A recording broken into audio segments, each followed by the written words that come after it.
We got a great list of trending books. I love the comics that are on today's list. Let's just kick it off like we do every single week with number 10 on the list with The Mortal Coil Shuffle. Ice Cream Man #1, The Mortal Coil Shuffle, is told over a deck of playing cards. And I love this novel concept. When you open the box and you actually get an opportunity to experience these, they're very, very clear. Don't actually shuffle them, but it's a story and you go from card to card and it goes between different types of cards that you would expect. This is an awesome idea, and Ice Cream Man, known for being such a great horror anthology, this is definitely another step in a different direction. Yeah, it literally says on the back, do not shuffle the cards. Doing this is tantamount to ripping the pages from a book and then taping them back together, all jumbled out of order and out of whack. This is hitting $10 average sales. You know, this is a cover price. Sure. A deck price, if you would, Right. of $10. A story told over the course of 55 playing cards. One of the most unique comics I have ever seen. Shout out Maxwell Prince, killing the game. Everyone needs to read Ice Cream Man, one of the most important comics of our generation. Hit the like and subscribe. Let's talk about number 9 on the list. Simpsons Comics and Stories #1. Now, this is hitting $25 average sales. It's the first full appearance of The Simpsons in a comic book. Polybagged. Look out for the poster. It needs to be in there. An increase of copies sold of 200%. We know that there is a movie coming for The Simpsons in the future. That's why we're talking about Simpsons, recently, but they were just injected into the game Fortnite as playable characters, causing a 200% increase in copies sold. The most recent 9/8 sale, October this year, $204, which seems kind of cheap for such a monumental animation. The Simpsons is really an iconic comic book, but you figure a lot of the kids that started watching The Simpsons in the late 80s and are continually watching them right now are not the same people that are playing Fortnite. They might be playing Fortnite with their kids, but a lot of the guys that bought these comics when they first came out, they probably still have their original copies, and they're meant to be read, not necessarily something you would want to get graded. Well, how do you feel then about there only being 366 9/8s on the census? I mean, do you think that's partially why? Oh, because it was in a bag with a comic book, or even the newsstand that wasn't in a bag. They were all red. You probably had Butterfinger dust all over your fingers. I mean, the odds are there are not a lot of high copies out there. Number 8 on the list, Avengers #9. We got the first appearance and death of Wonder Man. All right, $900 average sales. That doesn't really help you because this is a Silver Age book. Let's take a look at maybe one of the more recent sales in high grade. A 9.0 in September went for $1840. A far cry from its heights in 2022 of $5,100. Wow. We just saw over this last week the most recent trailer, teaser, if you would, of the upcoming Wonder Man, which is going to drop early next year. I think the big thing that we've all been wondering is this a superhero show? We know that this is going to be very meta, and it's about the actor trying to get the job of Wonder Man, who is a fictional character in the 616. But after this last teaser, I think we got our answer. We absolutely did, and I love the fact that he still has to sign an NDA that he doesn't actually have any superpowers. This teaser trailer has caused a 225% increase in copies sold this week. I love the idea. I love seeing Ben Kingsley in there again. I mean, this is a lot of fun, and all of the early test screenings, I have actually heard people saying this is the best thing that they have seen in years. Number 7 on the list. Oh, I got a lot to say about this book. I love this book. We have X-Men Annual number 14. All right, the first cameo appearance of Gambit. $50 average sales. Ross, how does a $160 9.8 sale happening this month feel? That's crazy. I mean, that's one of the, you guys have heard me stand on top of my soapbox saying that, Uncanny X-Men 266 First Gambit should be $1,000 book when I'm watching $550 prices. This hurts even more. I'm at the point where if I'm flipping through a collection and I see this book, I may not even pull it aside as something I want to grade just because $40-50 raw and only $150 for a 9.8.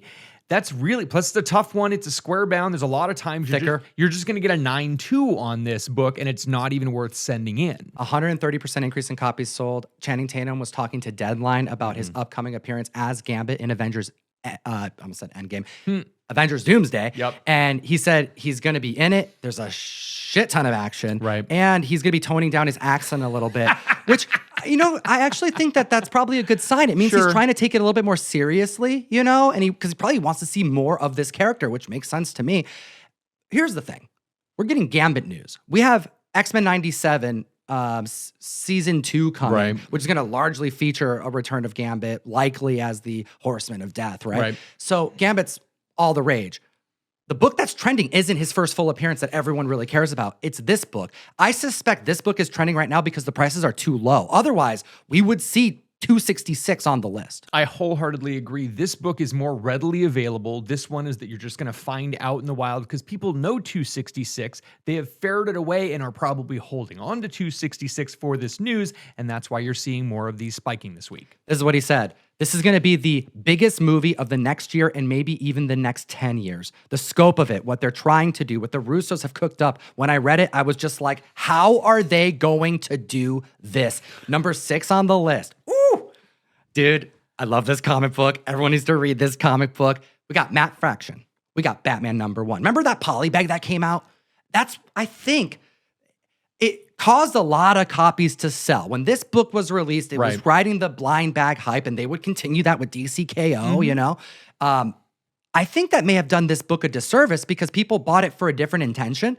But once you read it, oh my gosh, you got a refreshing take on Batman if you're reading Absolute Batman. Do you know what I mean? I can honestly tell you that when I heard that this Batman #1 was going to be polybagged, I really had this whole X-Force #1 with the card feeling. And I'm like, I don't really want to have it polybagged. And I believe a lot of people bought this book because, ooh, it's cool. I could get a different cover. But now that everyone's actually opened a copy and read it, it's nice to see how much love Matt Fraction is getting and how much love this Batman is getting. All right, this is the premiere issue of the 4th Batman volume. An increase of copies sold of 260%. I love Absolute Batman. Mm-hmm. This guy, don't care for it as much.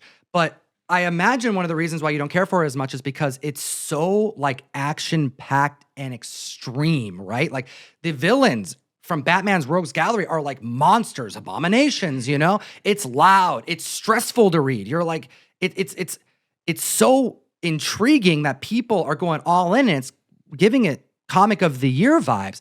However, you're not really getting the Batman that we all grew up with and that we love, the detective, This is your Batman. This is the book that you should be reading if Absolute Batman isn't doing it for you, or you want to just get a breath of fresh air. There's been so much hype about the Absolute Universe. I think a lot of people are just kind of letting this fly under the radar, but we're seeing a 260% increase in copies sold this week because #3 just came out. We are seeing issue #3 selling for $10 online, and that's because it was under-ordered absolutely. This book at $5 a piece is a great pickup, and you can still get it for cover price at a lot of shops out there. Speaking of Batman, #5 on the list is Absolute Batman #6. Now, this is hitting $10 average sales. Let's back it up. At the end of Absolute Batman 1, we see a final panel featuring the Joker. Looks kind of like a normal dude, to be honest. Doesn't look too outrageous, as you would expect, right? And then you get to issue #6. You get a couple more panels. So issue 1 is the first cameo appearance. Issue 6, which is the final issue of the first arc, you see Joker again, and you can tell something's up with this dude. He's got something going on. And he starts off the next arc by saying, go get Bane. So we've been talking about Bane, the abomination, all this time now, because he took over Absolute Batman, destroyed Absolute Batman, caused a bunch of other villains to spawn from Absolute Batman. And he looks like he's going to be someone that Batman can't take on. Like he's too big. But his boss is Joker. And we got Joker coming. Absolute Batman 15. We've been seeing the teasers, the images by Nick Dracata, and the image of Absolute Batman 15 is released. Mind you, issue 14 comes out beforehand, and we haven't even seen the cover of that one yet. That's how optimistic they are that they're going to blow our minds with issue 15 is what I'm saying. So issue 15 coming out in December has caused issue 1, 6, and so many other books to spike, including this one, which increased 139% week over week. #4 on the list, we're going all the way back to 1989. We have Predator #1. We are seeing a $60 average sales, $415 for CGC 9.8. Completely and totally makes sense because this week, today, Friday, the day we're recording, Predator Badlands, the movie, came out. And Predator has been riding a high wave for quite some time. It makes sense that we're seeing a 229% increase in copies sold this week. But this is not the first Predator thing that we've talked about for quite some time. We know that Predator Prey came out on Hulu a couple years ago. We had the animated Predator that came out. We had rumors last October that Dan Trachtenberg, the director of Predator Prey, was supposed to release a secret Predator movie before this Badlands movie. That didn't happen. But even in the Marvel universe, we had Predator versus Wolverine, Predator versus Spider-Man, Predator versus Black Panther. There's lots of stuff happening. This is a great intellectual property. I think Marvel's doing a good job with it and making sure that people are still using it. The other side of the coin is Aliens, which I love, and we know that Alien versus Predator, all of that stuff is great. The fact that this book is only $415 when you consider Aliens #1 from 1988, $2,400 sale this month, $2,500 sale last month, swap those. Still, that's a lot of money, and it being 5 times or more higher than the Predator, we kind of know which eggs and which basket we need to put things into. Number 3 on the list. Oh, I'm feeling so nostalgic this year. We're talking about Predator and Alien and Batman and like, OG vibes of Batman and so many great comics books to read. And we have Youngblood #1 at the list at number 3. Yep. All right. We got $4 average sales. And this is a book, like the first arc, even a little bit later, that I read in middle school, man. So much fun. I read it on a gymnasium room floor when there were random, like, hey, for the next 20 minutes, everyone in the school is just going to read something. And I had like a permission slip from my dad that I could read comics.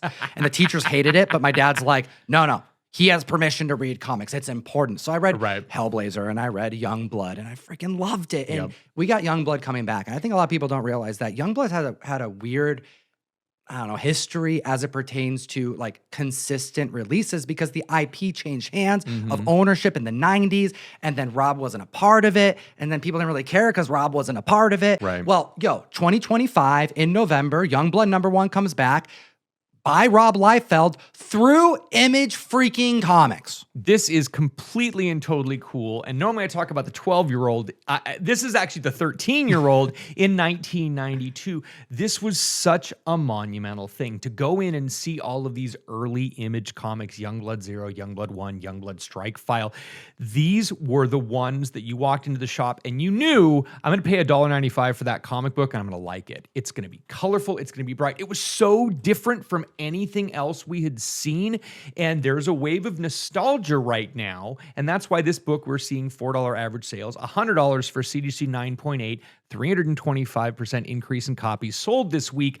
I myself am very excited for the new Youngblood. It's great to see that Rob is still doing it. Rob is going to be working on this property. And you know what? I'm going to go back, dust off my old copies of Youngblood, read through them once or twice. It'll probably just be a colorful overload like it was back when I was 13. And I'm really looking forward to these new ones. Do you remember, and I don't blame you if you don't, but like issue 1, like the first few issues of the arc, kind of like anthologies, like the first half of the book you read, it's the story of the team that you get introduced to who fights within the United States. And they're celebrities as well. Like this is like, what if superheroes actually existed? They would likely work for the government, but they would be famous. It's like early Boys vibes, honestly. And then when you get halfway through the book, you have to flip it around because now you got the international team. You get introduced to 2 full teams. Right. And you get 2 stories in the first, I think it's like the first 4 issues. I can't remember. I'm brushing up on my Youngblood, Rob.